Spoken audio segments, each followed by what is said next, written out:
jurisprudencia de la Corte Interamericana ha trabajado también en la misma dirección. Debo decirles lo siguiente, el artículo 4 de la Convención Americana, dado que no prosperó esta voluntad expresada por 14 estados, sino hasta que hubiera un protocolo, y dado que el protocolo no vino a cambiar el artículo 4 de la Convención Americana,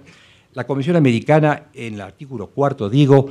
contiene una cláusula, la primera, que es de tutela, de protección general de la vida, y varios párrafos después, a propósito de la pena de muerte, una regulación de la pena de muerte, una regulación con una tendencia fuertemente restrictiva. Se nota que quienes redactaron aquel documento aborrecían la pena de muerte, digámoslo de esa manera, pero no podían evitar estamparla en la Convención Americana y por lo tanto rodearon de taxativas, de limitaciones, de fronteras, de murallas, la posible aplicación de la pena de muerte, estableciendo una serie de límites que tienen que ver con aspectos sustantivos, con aspectos procesales, con aspectos ejecutivos.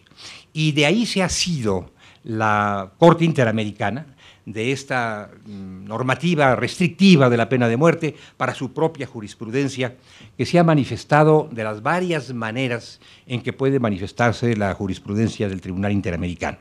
Es decir, a través de opiniones consultivas, en las cuales se le pregunta algo acerca de la interpretación de preceptos atinentes a derechos humanos, a través de sentencias en las cuales se dirime algún conflicto que actualmente se ha suscitado ante el foro del tribunal, ante los estrados del tribunal, a través de resoluciones que adoptan medidas provisionales, una especie de suspensión de actos reclamados para evitar daños mayores, y a través de normas de supervisión de cumplimiento de las sentencias interamericanas. Este es el conjunto de disposiciones que puede emitir el Tribunal Interamericano, y por estas distintas vías, de diversa manera, se ha expresado en un sentido restrictivo de la pena de muerte la Corte Interamericana, tendiendo a su supresión real, inmediata o mediata, pero pronta, con las facultades jurisdiccionales que tiene y que no puede modificar, sin embargo, el texto literal, el texto mismo del artículo 4. La pena de muerte solamente se puede aplicar cuando la ley así lo disponga, cuando lo permita, cuando lo autorice, según este artículo 4, pero solo en el caso de los más graves delitos, no a los delitos políticos, no a los responsables por delitos políticos, ni por delitos conexos con los políticos, no a menores de edad, no a personas mayores de 70 años, no a mujeres en estado de gravidez, hay que aplicar con máximo cuidado las garantías procesales, que hay que aplicar en todos los casos, el debido proceso, pero con exquisito detalle, con infinito cuidado, cuando lo que está en juego es la aplicación de la pena de muerte. Esta es la doctrina de la Corte Interamericana. Esta doctrina de la Corte Interamericana ha tenido oportunidad de explayarse y de abundar, de avanzar sobre temas de derecho penal, combinados con la atención hacia la pena de muerte. Uno de ellos ha sido esta cuestión de los delitos más graves. Dice el artículo 4, solo se podrá aplicar, no se aplicará, pero solo se podrá aplicar en el supuesto de los delitos más graves. Esto obligó a la Corte Interamericana a preguntarse y a responder cuáles son los delitos más graves, tomando en cuenta que algunos estados, particularmente los estados del área caribeña, en su legislación ordenaban lo que se llamó la mandatory death penalty, es decir, la pena de muerte obligatoria para asuntos vinculados con delitos muy graves, con el homicidio concretamente, con el homicidio voluntario, con el homicidio deliberado, intencional. Estaba el homicidio culminado con pena de muerte y no se le permitía al juzgador ninguna otra consideración acerca de las circunstancias en que habría sido cometido el homicidio, de otros alcances de la fechoría perpetrada, de la personalidad o la persona, la culpabilidad, más que la persona, del imputado. Simplemente homicidio intencional, pena de muerte. Mandatoria, es decir, obligatoria, por fuerza, necesaria, sin más consideración, sin más preámbulo, sin más reflexión. Bien. Decían los países que la establecían de esta manera, estamos aplicándola a los delitos más graves. Y nada puede haber más grave que la privación de la vida. Nada puede haber más grave que un delito simple intencional. Pero entonces la jurisprudencia de la Corte empezó a trabajar.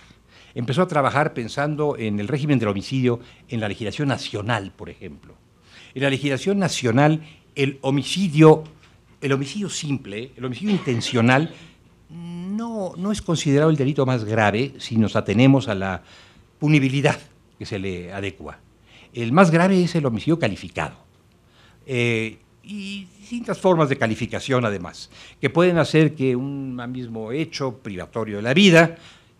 no sea sancionado con 20 años o 30 años, sino con 40, 50 o 60 años. O sea que hay cosas más graves que el homicidio simple, que son el homicidio, pero calificado. Entonces, esto le permitió a la Corte decirle a los estados caribeños, esos no son los delitos más graves. Tú estás sancionando por la pareja todos los delitos privativos de la vida y no aquellos, los más graves de privación de la vida que pudieran aparecer en el horizonte según el orden jurídico penal pues que ha acumulado la civilización occidental a lo largo de muchos años. Me parece que esto es importante y no solamente contribuyó a despejar un poco el ámbito de la pena de muerte, sino también el ámbito de las conminaciones de que puede valerse el Estado, de las tipificaciones de que puede valerse el Estado, orillándolo a ser más cuidadoso y más preciso a la hora de tipificar conductas, clasificando según sus diversas gravedades y por lo tanto adecuando proporcionalmente la pena a estas diversas gravedades. Me parece que esto fue interesante y fue el resultado de casos sobre la pena de muerte. También se pudo trabajar sobre el tema de la peligrosidad, porque en algún momento algún Estado pretendió darle cierta ampliación a sus previsiones sobre pena de muerte, indicando que los delitos que en principio pudieran merecer la sanción más severa, cometidos por individuos peligrosos, individuos en cuyo caso se acreditara una elevada peligrosidad, serían sancionados con pena de muerte. Y la Corte pudo entonces decir, ojo con esto, cuidado con esto, los delitos son hechos, la peligrosidad es otro concepto, esto es derecho penal de autor, esto no es lo que ilustra, lo que ilumina la Convención Americana, que se inclina por el derecho penal de conducta, por el derecho penal de hecho, y por lo tanto tú no puedes incorporar un dato de derecho penal de autor, la peligrosidad, para calificar una conducta por la peligrosidad de su autor y para sancionar al autor con pena de muerte, que no aplicaría si el autor no fuese tildado de peligroso. Hubo algún caso en la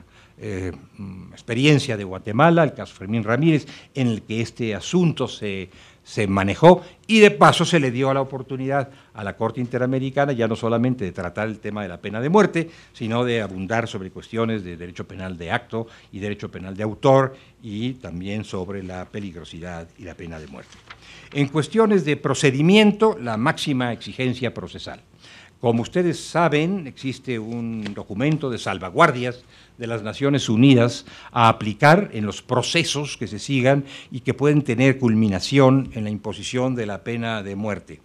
El debido proceso debe ser trabajado, debe ser aplicado en todos sus términos, cualquiera que sea el delito cometido. Pero si se permite decirlo así, este debido proceso debe esmerarse, debe extremarse, cuando la consecuencia pudiera ser la imposición de la pena de muerte.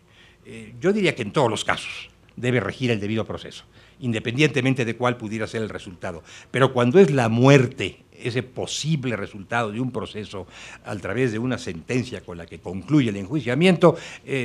hay que cargar más el acento, hay que ser observante más riguroso todavía de la pureza, de la pulcritud del proceso, de la defensa, del